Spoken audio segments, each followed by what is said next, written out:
ang bagong James Santos' Channel.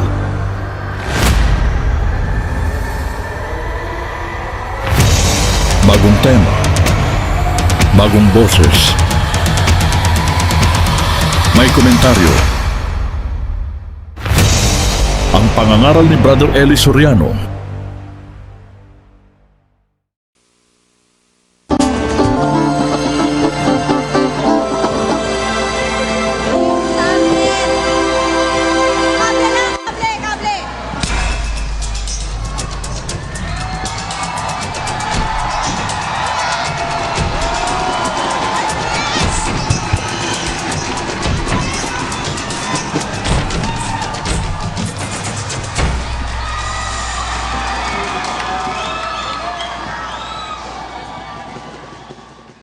Ang mapapanood ninyo ay ang Itanong Mo Kay Soriano, Biblia ang sasagot.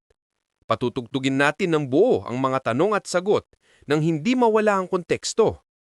At ginagawa natin ito sa pamamagitan ng fair use at bibigyan natin ng komento pagkatapos ng video.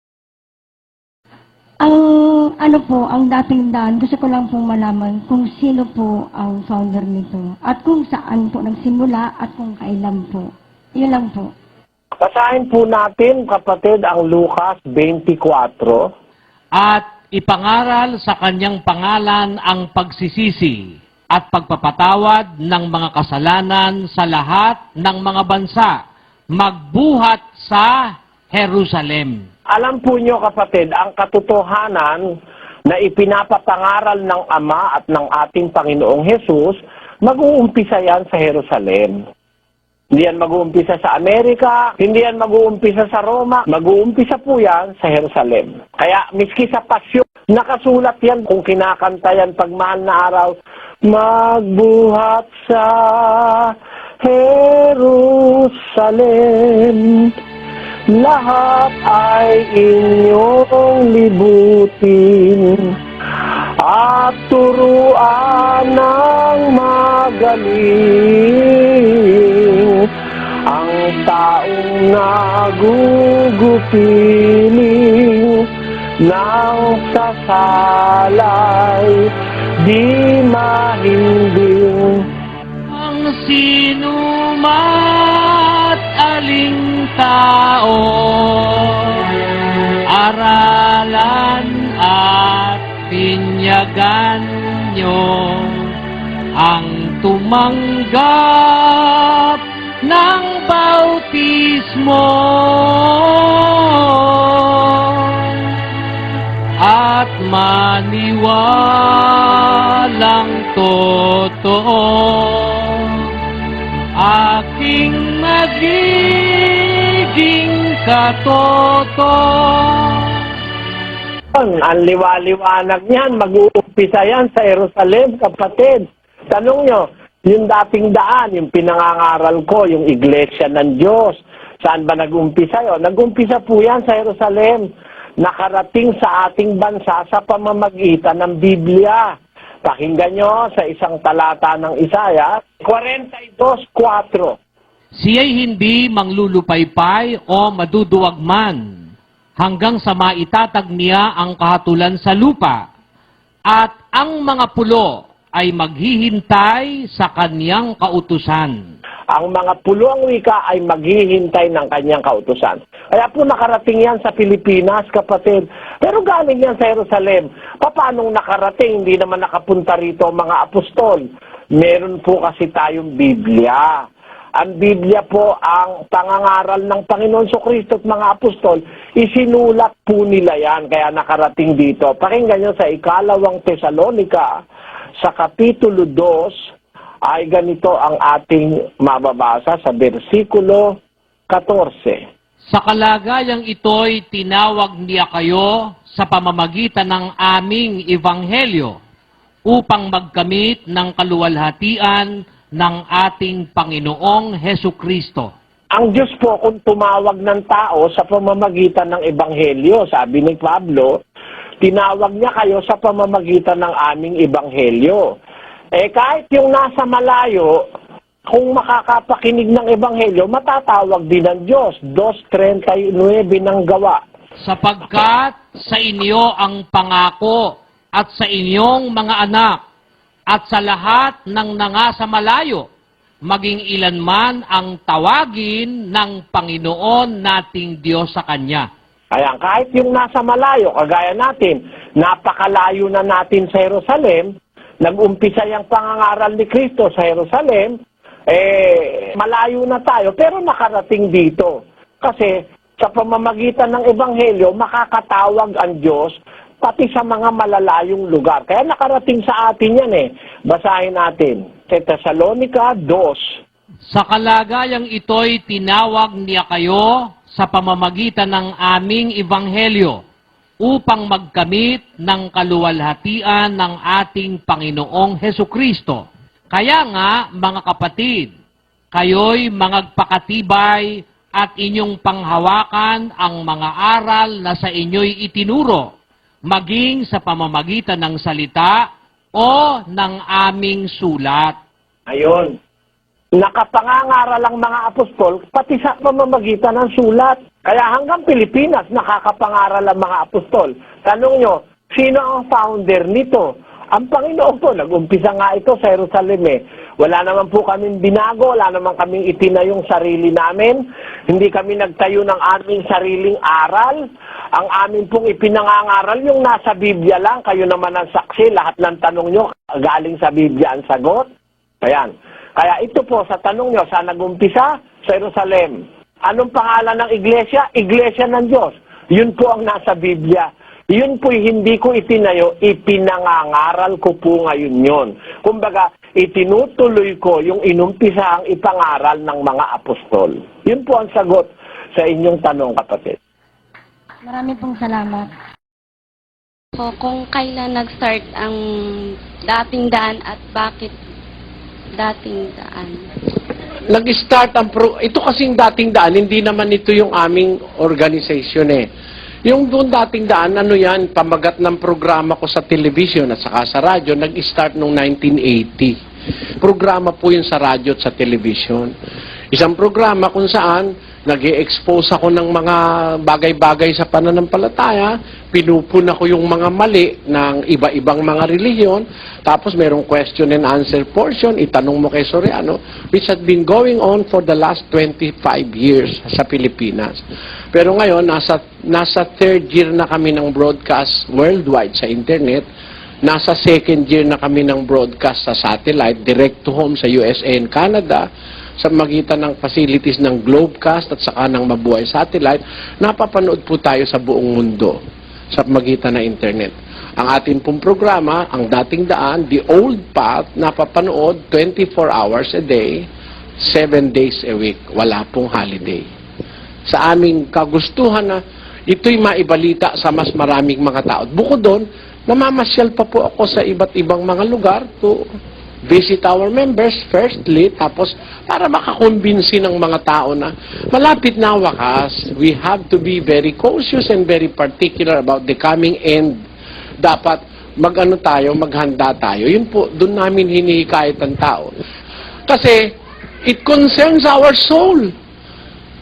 Kaluluwa ho pinag-uusapan dito, di mo pwedeng ipagkatiwala yung kaluluwa mo kahit si kanino.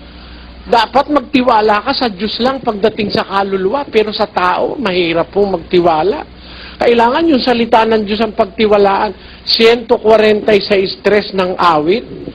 Huwag ninyong ilagak ang inyong tiwala sa mga pangulo, ni sa anak man ng mga tao na walang pagsaklolo. Tanyo? Sabi ng Biblia, huwag ninyong ilagak ang inyong tiwala sa mga pangulo o sa mga anak ng tao na walang pagsaklolo.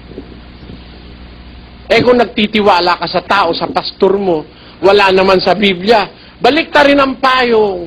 Sa Biblia ba yun? Wala naman Hindi balik ko nasa Biblia Pero wala naman. Balik ta rin ang payong. Salita lang ng pastor mo, naniwala ka. Anong sabi ng Diyos? 17:5 ng Jeremias. Sumpain ang tao na tumitiwala sa tao. Pagdating po sa relihiyon, ang pinagtitiwalaan mong tao, ganito ang sabi ng Panginoon. sumpain ng tao na tumitiwala sa tao at ginagawang laman ng kanyang bisig at ang kanyang puso'y humihiwalay sa Panginoon. Yeah. Kailan nag-umpisa at saka bakit dating daan? To emphasize na ngayon maraming bagong daan ginawa ng mga pastor. Dapat doon tayo bumalik sa dati, yung ginawa ng Diyos sa 6:16 ng Jeremias. Ganito ang sabi ng Panginoon, magsitayo kayo sa mga daan at magsitingin kayo at ipagtanong ninyo ang mga dating landas kung saan naroon ang mabuting daan at magsilakad kayo roon at kayo mga kakasumpong ng kapahingahan ng inyong mga kaluluwa. Yun. Saan ang utos ng Diyos? Ipagtanong yung mga dating landas. Nandun yung mabuting daan. Doon kayo lumakad, sabi ng Diyos. Eh, meron matigas ang ulo. Ngunit kanilang sinabi, hindi kami magsisilakad doon. Ayaw namin. Ayan. Eh, bahala ka. Wala akong pakialam kung ayaw mo. Basta't ibabalita ko, may dating daan. Yung sa Diyos, yun ang dati. The former things, the former ways, the old path, yun ang hanapin mo, doon ka lumakad. Nasa Diyos yun, nasa Biblia. Yun po. Ano po ba ang mga batayan nyo na kayo yung tunay at tama na dapat aniban at hindi ang ibang sekta o reliyon? Isa lang ang batayan, kapatid. Ang batayan lang yung nasa 7:17 ng Juan. Pakibasa, Sis Luz. Kung ang sino mang tao ay nag-iibig gumawa ng kanyang kalooban, ay makikilala niya ang turo. Kung ito'y sa Diyos, o kung ako'y nagsasalita na mula sa aking sarili. Alin daw ang makikilala, Sis Luz, kung Yung- gusto mo sumunod sa Diyos? Yun pong turo o aral ang makikilala. Kung Kung ito'y sa Diyos, o kung ako'y nagsasalita na mula sa aking sarili. bakit? Yung ba nagsasalita sa sarili, ano bang ginagawa nun? Ang nagsasalita ng saga ng kanyang sarili, humahanap ng kanyang sariling kaluwalhatian. Datapwat ang humahanap ng kaluwalhatian niyaong sa kanya'y nagsugo, ang gayon ay totoo at sa kanya'y walang kalikuan. Alin ang totoo, Sis Luz? Yung nagsasalitang hindi mula sa sarili, di ba? Opo. Kaya makikilala mo, kapatid, ang reliyon kung totoo. Ikaw mismo makikilala mo kung totoo kami kung hindi. Saan? Sa turo. Ang turo dapat galing sa Diyos, hindi galing sa sarili. Eh nakikita mo naman, ang sagot ko sa'yo nasa Biblia eh. Wala naman ako sinagot na galing sa dyaryo o galing sa balutan ng tinapa o itinuro ako sa mga kapatid namin na inimbento ko. Wala kaming limbo, wala kaming purgatorio dahil wala sa Biblia. Ang nagsasalita sa sarili niyang paraan, humahanap ng sarili niyang kaluwalhatian. Pero ang humahanap ng kaluwalhatian ng Diyos na sa kanya'y nagsugo, ang gayon ay totoo at sa kanya'y walang mali. Bakit? Makikilala sa turo kung nagsasalitang mula sa Diyos o nagsasalitang mula sa sarili. Alam mo, maglibot ka sa buong mundo, baka sa Pilipinas ka palang nakapunta, kapatid, pero libutin mo ang buong Pilipinas at libutin mo rin ang buong mundo kung makakapag-abroad ka. Maghanap ka ng samahang ang sinasabi, laging binabasa sa Biblia, iisa yon, kapatid. Sa turo yan makikita. Yung aral, hindi galing sa amin, galing sa Diyos. Ano po ang katiyakan ng kaligtasan ng iglesia ang itinatag ninyo? Pwede po bang malaman sa inyo ngayon kung anong katiyakan ng kaligtasan? Pagka isang... Wala po akong itinatatag na iglesia, kapatid. Ang tanong ng kapatid, ito ba raw itinatag ko iglesia, anong kasiguraduhan ng kaligtasan? Wala po akong itinatatag. Ipinangangaral ko yung iglesia ng Diyos na nakasulat sa Biblia. Ano po ang kasiguraduhan ng kaligtasan nun? Yung aral. Dahil hindi naman ho akin yun eh. Nasa Biblia yun eh. Basahin natin ang 15:1-2 ng unang Korinto. Ngayon ipinatatalastas ko sa inyo, mga kapatid, ang ebanghelyo na sa inyo'y aking ipinangaral, na inyo namang tinanggap, na siya naman inyong pinananatilihan. Sa pamamagitan naman ito'y ligtas kayo, kung matiyagan ninyong iingatan ang salitang ipinangaral ko sa inyo. Yan po ang kasiguraduhan, yung aral ng mga apostol. Sa pamamagitan nito, sabi ni Pablo, ligtas kayo Kung iingatan nyo yung salitang pinangaral ko sa inyo, yan po tinuturo ko, wala naman akong sariling turo eh. Binabasa ko lang sa turo ng mga apostol, kaya nakakatiyak po ang susunod na ang sinusunod nila hindi ako. Ang sinusunod nila, yung nababasa sa Biblia. At yun ang kasiguraduhan nyo, sapagkat yun ang aral ng Diyos, hindi po akin yun. Nakasulat yun bago pa ako ipinanganak. Maraming salamat po, brother. Tanong ko lang po, is there one true religion? And if there is, what are the rewards of being a believer in this religion? Of course, there is. The Bible tells us of one true religion. You see, religion is written in the Greek scriptures as threskia. Religion is equivalent to the Greek word threskia. Let us put that on our screen. Threskia means ceremonial observance, religion, or worshiping. That is the meaning of threskia in the Greek Bible. Merong maraming kahulugan yung word religion. There are so many meaning, but it goes down to worship. True religion is true worship. There is one true worship, and that is the worship that is taught by God in the Scriptures.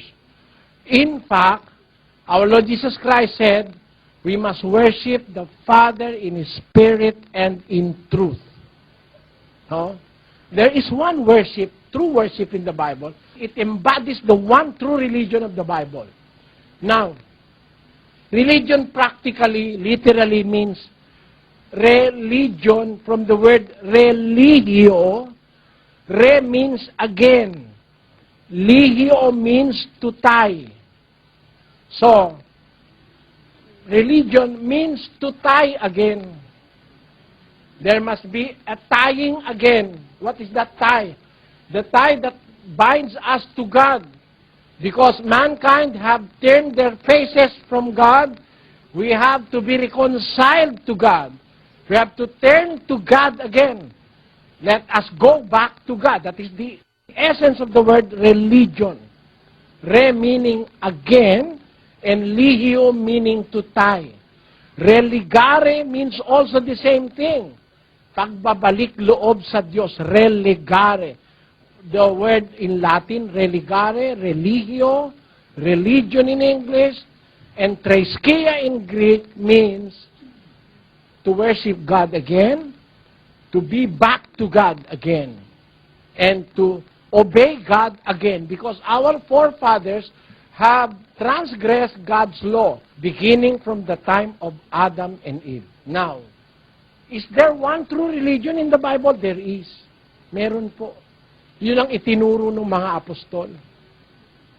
At ipinractice nila yon sa Church of God. Doon po nagturo ang mga apostol. Let us put that on screen. In the book of 2 Corinthians 1:1, it says, and we read, Paul, an apostle of Jesus Christ, by the will of God, and Timothy, our brother, unto the church of God, which is at Corinth. you see, they are teaching, Apostle Paul and Timothy are teaching unto the church of God. That is the only church that is in the Bible where the apostles are teaching the truth about the gospel. The church is the one church that was purchased by the blood of our Lord Jesus Christ. Let us read. Acts 20:28 says, Take heed therefore unto yourselves, and to all the flock, over the which the Holy Ghost hath made you overseers, to feed the church of God, which He hath purchased with His own blood. you see, it is the church of God that is written in the Bible, where the true religion is being taught by the apostles, and they are practicing the true religion. So, the true worship, the true way of serving God is in the church of God. Yun po ang nasa iglesia ng Diyos. There is one. Surely there is one. Because the Bible tells us, Do you claim to be the restored church of God? If so, on what biblical basis? We do not believe so. Restored church? Is there such a thing in the Bible as a restored church? Why will the church be restored? The church was never destroyed.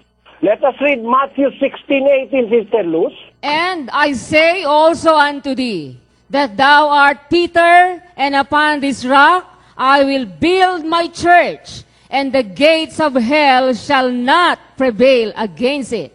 The church is an institution that is indestructible. Is there any verse in the Bible that will tell you that the church fell?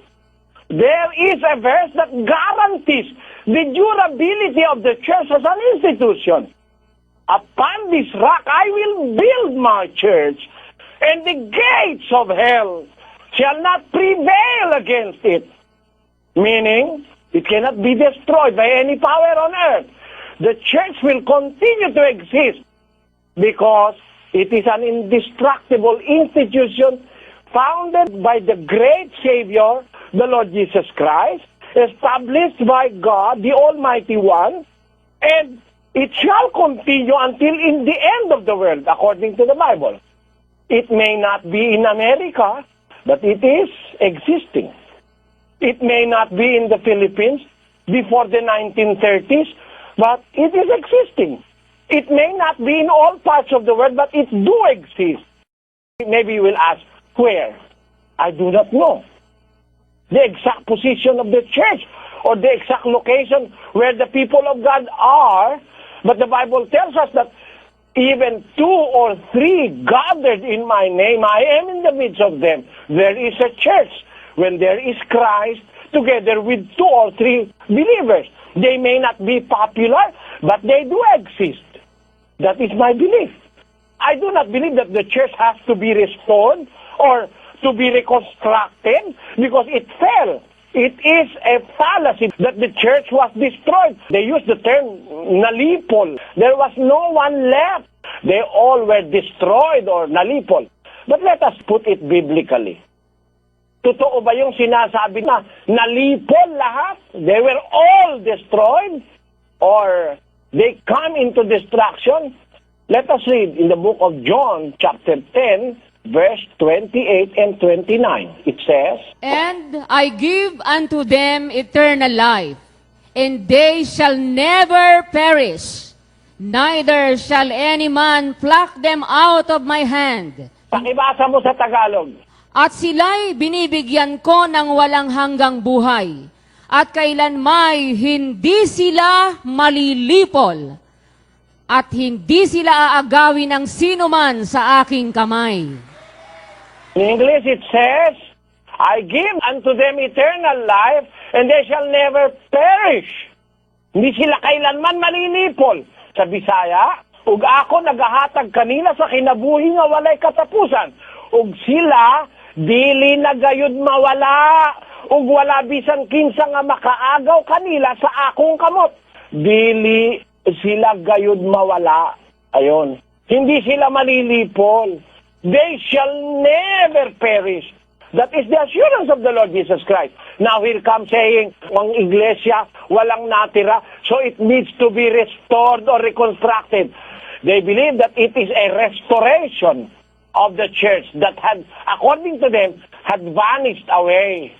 But I do not believe so. The Bible tells us that there is a guarantee in the establishment of the church. The gates of hell shall not prevail against it. If there are those who fell into apostasy, it is not the church that fell into apostasy. Some members fell into apostasy. Let us read 1 Timothy chapter 4, verses 1 up to 3.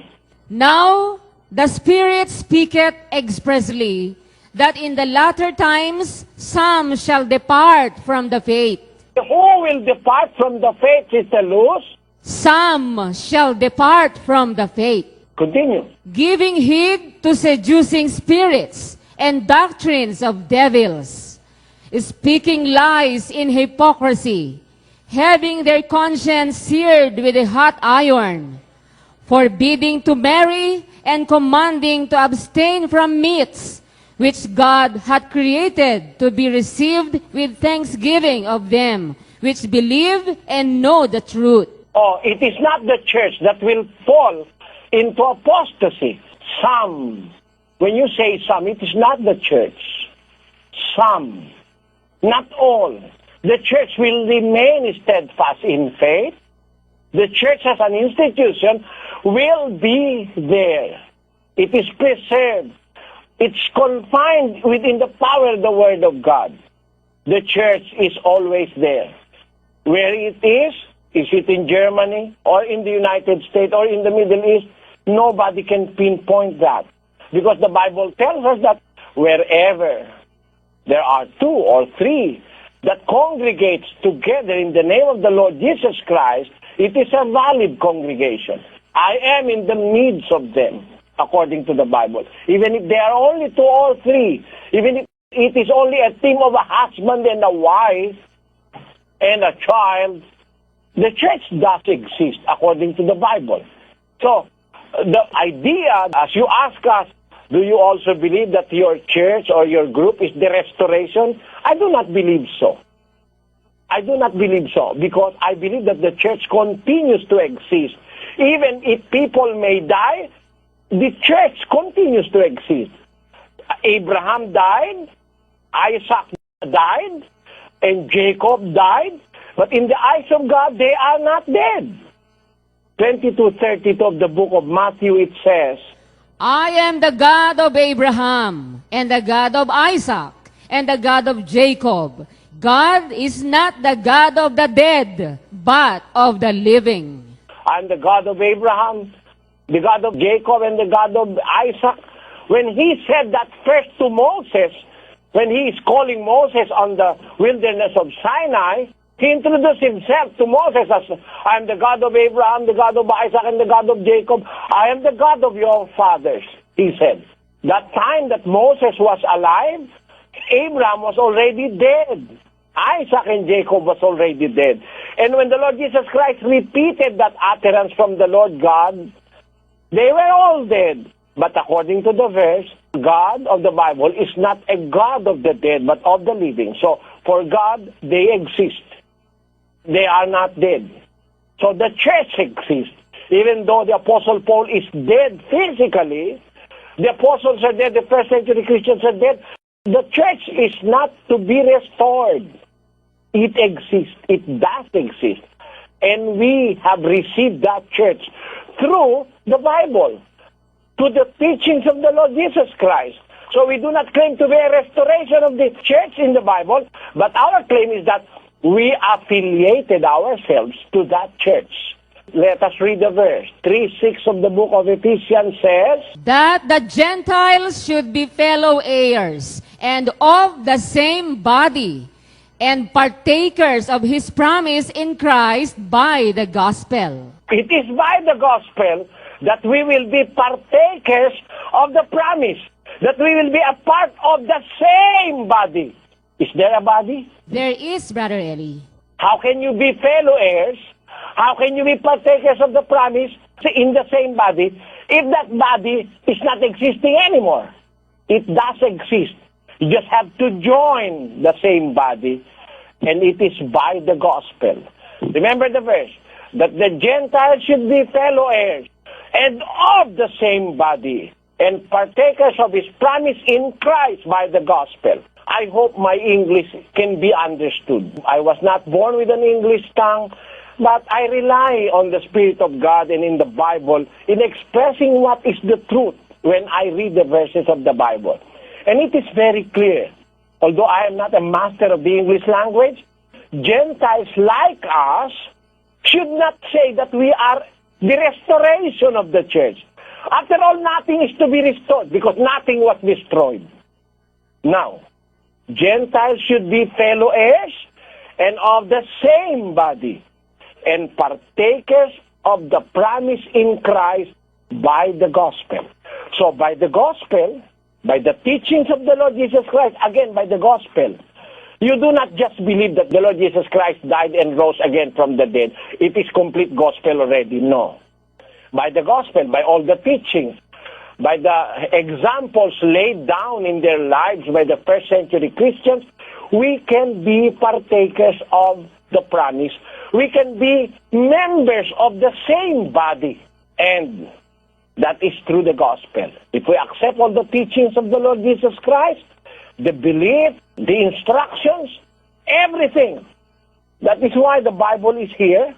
God willed it to reach our times, although it suffered so many persecutions, because the intent of God is for us to know the entire truth of the gospel. Let us read 2 Timothy chapter 3, verses 16 to 17. It says, All scripture is given by inspiration of God and is profitable for doctrine, for reproof, for correction, for instruction in righteousness, that the man of God may be perfect, thoroughly furnished unto all good works. you see, unto all good works, unto all good information, unto all good teachings, that the man of God may be perfect, thoroughly furnished unto all good works. From where all those good works will come, all scriptures that are inspired of God is profitable for doctrine, for reproof. That is my answer to your question, brother. Thank you. Ang aking itatanong ay minsan ang naitanong sa akin at gusto ko lamang pong itanong sa inyo upang mabigyan ng pamantayan ang aking naisagot. Mula sa isang mangaral na aaminin ko, marami na rin akong natutunan mula sa inyo. Brother Eli, sa inyong gawain sa pagpapaturo, sa pangangaral ng mga salita ng Diyos upang makapagpaligtas ng mga kaluluwa at sa pagsunod ninyo sa kautusan ng ating Panginoon. Gusto ko lamang pong itanong, kayo po ba ay nakasisiguro na kayo ay maliligtas? Ang tanong kong po ito ay magkakaroon ng follow-up question. Kapatid, sa panahon ngayon, yung makasiguro tayo, isang bagay na iba yon kaysa sa sumasampalataya tayo. Alam mo, ang pananampalataya ko, may awa ang Diyos at may katwiran. Kung halimbawa, hindi ako naging dapat sa Diyos sa katwiran, siguro magiging dapat ako sa awa ng Diyos eh. Maliligtas ako pag naawa ang Diyos sa akin. Alam mo kung bakit? Nakakita ako ng mga pruweba na ginamit ako ng Diyos sa maraming tao. Mga taong magpapakamatay na, pamilyang wasak na, mag-asawang maghihiwalay na, magbabarilan na, nakapakinig, nagbalik loob, nabuo ang pamilya, mga drug addict, nagbagong buhayan. Siguro, kung ginamit ako ng Diyos sa mga taong yan, sa pamamagitan ng pangangaral ko, naging dapat sila sa Diyos, hindi ba kaya pwedeng maawa ang Diyos sa akin para ako maging dapat? Pero alam mo, yung sinasabi mong makakasiguro, sasabihin ko, sigurado ako, parang kapalaluan kasi yun eh. Basahin natin ang Filipos 3:13. Mga kapatid, hindi ko pa inaaring inabot. Datapwat isang bagay ang ginagawa ko, na nililimot ang mga bagay na nasa likuran at tinutungo ang mga bagay na hinaharap. Ayon, si San Pablo mismo, dakilang apostol ni Kristo yan, sabi niya, hindi ko pa inaaring inabot, sabi niya.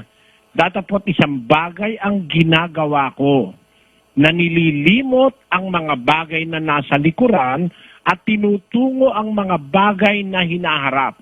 Sa 14. Nagtutumulin ako sa hangganan sa gantimpala ng dakilang pagtawag ng Diyos na kay Kristo Jesus.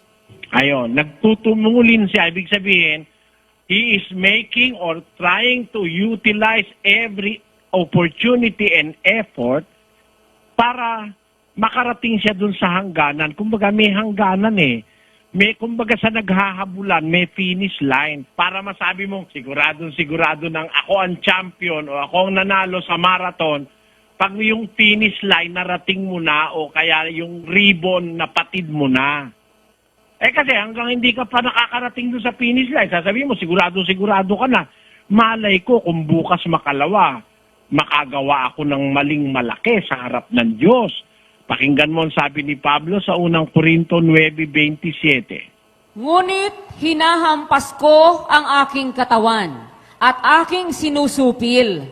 Baka sakaling sa anumang paraan pagkapangaral ko sa iba, ay ako rin ay itakwil. Amon, sabi ni Pablo, kapatid, nung buhay pa siya at malakas pa siya, sinusupil ko ang aking sarili, ang aking katawan, hinahampas ko. Baka pagkapangaral ko sa iba, ako rin naman na itakwil. Kasi habang ikaw ay bata pa, malakas pa, may mga tukso ng laman, may mga kalayawan, baka madala ka pa eh. Kaya sabi niya, sinahampas ko ang katawan ko, sinusupil ko, baka pagkapangaral ko sa iba, ako naman ang itakwil. Pero nung matanda na siya, sinabi ni San Pablo, sabi niya na mula ngayon natataan sa akin ang putong ng katwiran. Kasi nasa finish line na siya. Wala pa naman ako sa finish line, kapatid, no? Pakiramdam ko, hindi pa naman ako masyadong matandang-matanda para halimbawa hindi na ako matuksong gumawa ng masama, no? Kaya hindi ko pwedeng sabihin sigurado na ako. Bagaman meron akong pananalig na maaari akong maligtas at maaaring kaawaan ng Diyos ang kaluluwa ko dahil sa nagawa ko sa aking kapwa, maaaring gantihin ako ng Diyos. Ayoko nung sabihin sigurado parang pagpapalalo yun kapatid. Paano po malaman ng isang tao na siya po ay ligtas? Brother Eli, yun po ang tanong niya. Paano malalaman ng isang tao na siya ay ligtas? Opo. Alam nyo, ang kaligtasan kasi may batayan. Meron po yung mga dapat na pagbatayan sa aklat ng Diyos o sa Biblia. Ang kaligtasan po yung pagsunod, pagtalima sa aral ng Ebanghelyo. Gaya po ng ating mababasa sa unang Korinto 15:1 hanggang 2. Ito po ang sinasabi sa talata. Lagay natin sa screen. Ngayon ipinatatalastas ko sa inyo, mga kapatid, ang ebanghelyo na sa inyo'y aking ipinangaral, na inyo namang tinanggap, na siya naman ninyong pinananatilihan. Sa pamamagitan ito'y ligtas kayo, kung matyagan ninyong iingatan ang salitang ipinangaral ko sa inyo. Ayun. Ang ebanghelyo, yan batayan ng kaligtasan, pero merong sinasabing kondisyon. Sa pamamagitan ng wika nito, sabi ni Pablo, ligtas kayo kung matiyagan ninyong iingatan ang salitang ipinangaral ko sa inyo. So, nasa pag-iingat po yan ng tao. Ang pagsunod, ang pagtupad dun sa sinasabi ng ebanghelyo, nandun po ang kaligtasan. Hindi po kagaya na basta tinanggap mo si Jesus, kahit ano pa mangyari, ligtas ka na. Habang panahon ka ng ligtas, once saved, always saved. Yan po ay maling paniniwala. Nangangailangan tayo ng pagsunod, pag-iingat sa pagsunod. Pagka nawala po kasi yung pag-iingat, ay maaaring maiwala natin yung kaloob na kaligtasan. Gaya ng sinasabi sa aklat naman po ng Juan. Mag-ingat kayo sa inyong sarili upang huwag ninyong iwala ang mga bagay na aming pinagpagalan, kundi upang tanggapin ninyo ang isang lubos na kagantihan. Yan po ang sinasabi. Maliwanag po dyan, pinag-iingat po ng Diyos o pinag-iingat ni San Juan ang mga kapatid upang huwag ang wika ninyong iwala ang mga bagay na aming pinagpagalan. Ayun, kasi maiwawala mo yun Sister Luz. Opo. Sabi nila, hindi na raw nawawala yung kaligtasan pag natanggap mo na. Hindi ko matanggap ng konsyensya na ang isang Kristiyano po pwedeng pumatay, po pwedeng mag-drugs, tapos ligtas pa rin. Hindi ganun ang sinasabi ng Biblia. Ang sabi sa Biblia, mag-ingat kayo sa inyong sarili upang huwag ninyong iwala ang bagay na aming pinagpagalan. Ang ebanghelyo, sa pamamagitan nito, ligtas kayo kung matiyagan ninyong iingatan ang mga salitang ipinangaral ko sa inyo. Ayun. So, ang kaligtasan, dependent sa ebanghelyo at sa pag-iingat noong sumusunod sa ebanghelyo, Sister Luz. Yun nga po, Brother Eli. Hindi basta tinanggap mo lang si Kristo, ligtas ka na agad. Hindi ganon. You have to undergo a process whereby you have to be very careful in doing or following the will of God and of our Lord Jesus Christ. Yan ang sinasabi sa kasulatan. At yan hindi naman yan sa isang talata lang ng Biblia makikita. Sa maraming talata ng Biblia, makikita mo talagang Ang Kristiyano, para maligtas, nangangailangang mag-ingat. Laging sumusunod. Hindi ang pagsunod ay isang araw tapos na, hindi ganon.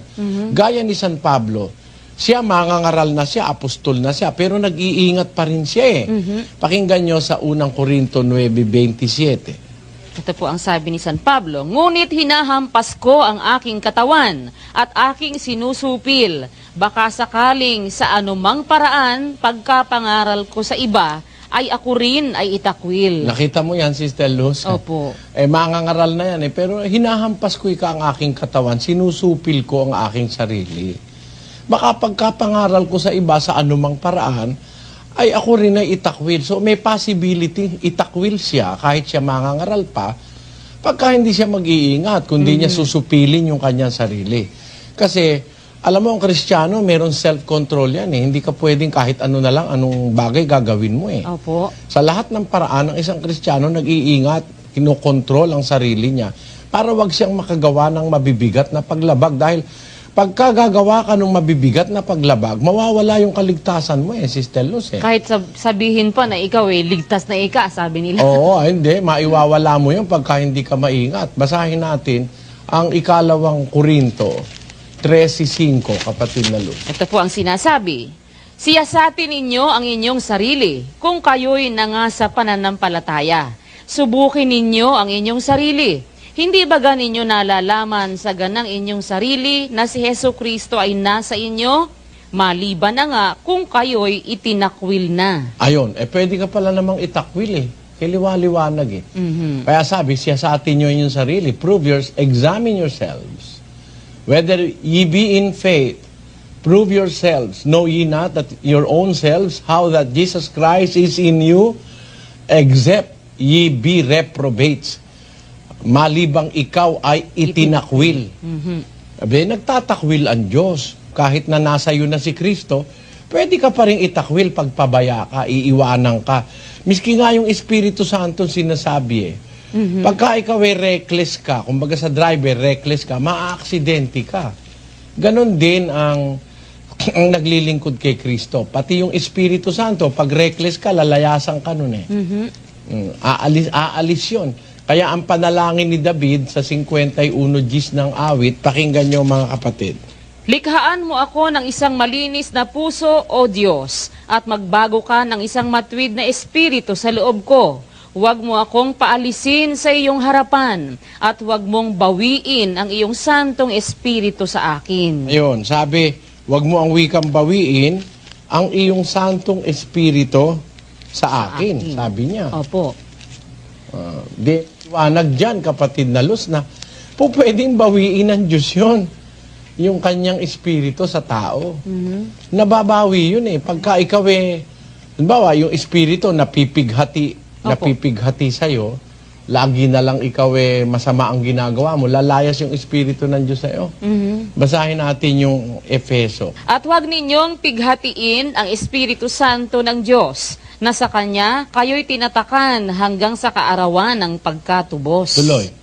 Ang lahat ng kapaitan at kagalitan at pagkakaalit at kadaldalan at panglilibak ay mga alis nawa sa inyo, pati ng lahat ng masasamang akala."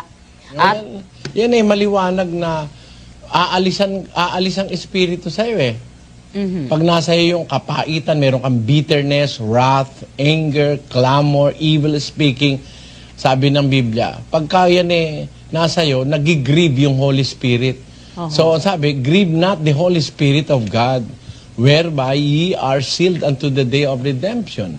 Let all bitterness and wrath and anger and clamor and evil speaking be put away from you with all malice. Alisin nyo sa lahat yan dahil pag nasa iyo yan, kahit ba sabihin mo may espiritu ka, aalis yan, lalaya sa iyo yan Totoo po yan, Brad Eli. Pagka ikaw at ikaw mismo, palalayasin ka ng Diyos pagka sobra ka ng wala kang takot, kahit ano na lang na masama ginagawa mo.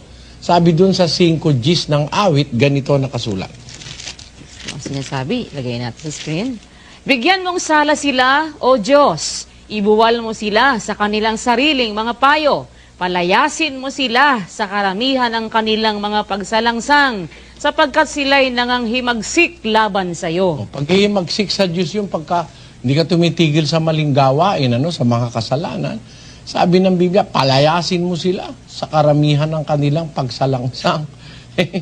Kaya, ganyan po kapatid. Ang kaligtasan, malalaman mo kung ligtas ka. Kung nananatili kang nag-iingat, sumusunod sa aral, doon mo lang mararamdaman o malalamang ligtas ka. Ang kaligtasan daw po'y regalo, at pagka daw po regalo, hindi daw po binabawi. Ano po? Aba, ako'y may niregaluhan ako Siyempre, hindi ko naman babawiin. Opo. Hindi niya pinahalagahan nawala Ayun. Hindi man binabawi ng nagbigayan, pero pwede mong iwala yan. Sabi nga ng mga apostol, baka maiwala ninyo ang bagay na aming pinagpapaguran. Sabi ng mga apostol. Naiwawala yan, kapatid. Ayun. Is it true that faith alone saves? It is not true. I'm sorry to say this. Faith alone cannot save people. There is no term in the scriptures as faith alone. No. But faith, the real faith in the scriptures spells out good works, not only faith. Let us read. In the book of 1 Corinthians chapter 13, verses 1 up to 3, though I speak with the tongues of men and angels and have not charity or love. The word charity there is agape in Greek, which means love. I believe we must read the Revised Standard Version. If I speak in the tongues of men and of angels but have not love, I am a noisy gong or clanging cymbal. And if I have prophetic powers and understand all mysteries and all knowledge, and if I have all faith so as to remove mountains, but have not love, I am nothing. You see that? This is not just an ordinary kind of faith. It's a very excellent faith, according to the Apostle Paul. If I have prophetic powers and understand all mysteries and all knowledge, and if I have all faith so as to remove mountains, the faith that can remove mountains, that can move mountains, but have not love, according to him, I am nothing. So the notion or the belief that faith alone saves is being disputed by this one verse that I have read. If I have all faith, not a little faith, not a weak faith, not a topsy-turvy faith, not so strong faith, but all the faith, according to Paul, so that I can even remove mountains or move mountains, but I have not charity or agape or love, I am nothing. So it is not true that faith alone can save. In fact, there is no verse like that in the scriptures. I tell you, there is no verse in the scriptures that will prove that notion, faith alone. There is no such thing as alone. Faith alone. Faith must be accompanied by works. Let us read. James chapter 2, verse 22, it says, you see that faith was active along with his works, and faith was completed by works. So the completion or the perfection of faith is works. Let us read in the King James Version. Seest thou how faith wrought with his works, and by works was faith made perfect? See? It is by works that faith is made perfect. So, minus work, faith alone, for them, faith alone saves. No. Minus work, you cannot even call it faith, because faith is coupled with works. The real meaning of faith is with works, as the Apostle James said. Seest thou how faith wrought with his works, and by works was faith made perfect?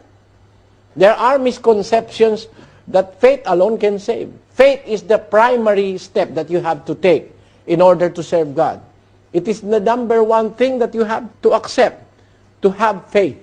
But it doesn't end there. In 1 Corinthians chapter 13, verse 13, it says, and now abideth faith, hope, charity, these three. But the greatest of these is charity. Let us read the Vice Standard Version. So faith, hope, love, abide. These three. But the greatest of these is love. You see? It is not even faith, which is called by the Apostle Paul as the greatest of the three essence of salvations. There are three things, important things that we have to have in our hearts and in our minds, in our service to God. Faith, hope, and love. These three must abide in us. And the greatest of this is love, not even faith. Although faith is the primary thing that we have to acquire, to believe and to have faith, but it is not complete. So the question, is it true that faith alone saves? It is not true. It is not true. It is not true. May I tell you, it is not true. It is a simple deceit or a simple fraud. It is not wise to believe that. It is not biblical because in the Bible, even have all the faith, according to Paul. But if I do not have love or charity, then I am nothing. 13:2 of the book of 1 Corinthians. That is our answer. Sa Bible po, sa Jude po, chapter 1, verse 9 po. Kasi po dito po, datapwat ang Arkanghel Miguel nang makipaglaban sa Diablo na nakikipagtalo tungkol sa katawan ni Moises. Bakit po nakipagtalo sa Arkanghel Miguel sa katawan ni Moises? Ano po ang meron doon? Hindi. Nakipagtalo yung si Arkanghel Miguel sa Diablo tungkol sa katawan ni Moises. No? Ang nagtalo, kapatid, si Arkanghel Miguel at saka yung Diablo. Ang pinagtalunan, yung katawan ni Moises. Kasi alam mo, meron kasing meron kasing mga bagay na hindi pangkaraniwan sa katawan ni Moises, kapatid. Meron kasing hindi pangkaraniwan. At itong demonyo, ang demonyo kasi gusto niya laging pagtatalo Yan ang gusto ni Satanas yung pakikipagtalo, yung gulo. Yon. Si Arkanghel Miguel, siyempre, banal na anghel yan, ay pagtatanggol niyan yung katwiran ng Diyos. Kasi alam mo, yung katawan ni Moises, nalibing yan, walang nakakaalam kung saan nalibing Kaya pinanggalingan ng pagtatalo nila nung Diablo. Basahin natin ang 34:6 ng Deuteronomy. At kanyang inilibing siya sa libis sa lupain ng Moab na nasa tapat ng Bet Peor. Ngunit sino mang tao ay hindi nakaalam ng libingan niya hanggang sa araw na ito. Kita mo, si Moises nung ilibing, ang Diyos ang naglibing Walang nakakaalam na tao kahit sino tungkol sa kanyang libingan. Sabi ng Biblia, no? Kaya hindi katakataka na itong Diablo makipagtalo kay Moises, kay Arkanghel Miguel tungkol sa katawan ni Moises. Kasi mahiwaga yung katawan ni Moises biro mo, nalibing, ang Diyos ang naglibing, walang nakakaalam na kahit sinong tao.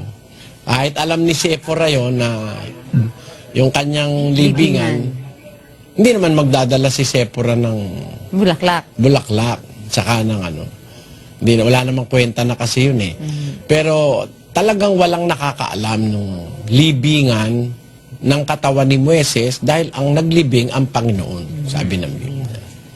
Kaya mayroong pagtatalong that ensued, Brother Joseph. Nayawa istorya, pag-inom sa alak, bawal ba ng kuwat pag-inom? Sige, atong patalinghogan si Igsoon Soriano, kung sa Biblia ba, bawal ang pag-inom sa alak? Sa Jerry, nasa Efeso 5:18. Og dili kamo maghubog-hubog sa vino, kay diha ni ana adunay kangilad, kundili himua nga mapuno kamo sa Espiritu. Ayan. Bawal ng Diyos yun yung maghubog-hubog sa vino. Para ikaw magkaroon ng Espiritu, huwag kang iinom ng alak na nakakalasing, huwag kang maglalasing. O kagaya ni San Juan, hindi nga siya uminom nun Basahin natin ang 1:15 ng Lucas sa Cebuano. Kay siya mamahimong dako sa atubangan sa Ginoo, og dili magainom og vino, bisan mga ilimnon nga maisog, ug mapuno siya sa Espiritu Santo, bisan sa gikan pasaktian sa iyang inahan. Ayan, si San Juan Bautista na isang lingkod ng Diyos, hindi uminom kapatid na Jerry. Yung iba kasi, ang kanilang kung hindi ka naman maglalasing pwede kang uminom. Si San Juan di nga uminom Ang totoo nga, sa Diyos ka, kung maniniwala ka, tingin pa lang, bawal mo na tignan 23:31 ng Kawikaan. Dili ka magtanaw sa vino kung kini magapula, kung kini magapangidlap sulod sa kupa, sa diha nga kini magaagay nga mahapsay. Diba maliwanag, magtanaw man, bawal Wala namang magagawang maganda sa iyo yung alak, kapatid Tanong mo sa mga siyentipiko, tanong mo sa mga dietitian, may pakinabang ba sa alak na matapang na alak? Wala naman Wala. Wala kang makukuha doon. Alkohol lang nandun, makakasira sa atay, makakaalis ng isip mo, lalakas ang loob mong gumawa ng masama. Ganun ang nagagawa ng alak. Naa-addict ka pa. Nagiging addicted ka sa alkohol. Masama yun sa tao. Kaya ang sabi ni San Pablo, dun sa mga taga-Roma nung araw, mabuti basahin na natin yung nasa Roma. Mabuti ang huwag kumain ng lamangkati, ni uminom ng alak, ni gumawa ng anuman nakatitisura ng iyong kapatid. Maayo ang dili pagkaon og unod, bisan pag-inom og vino. Ayon. Maayo ang dili pagkaon na ug-unod, bisan pag-inom og vino.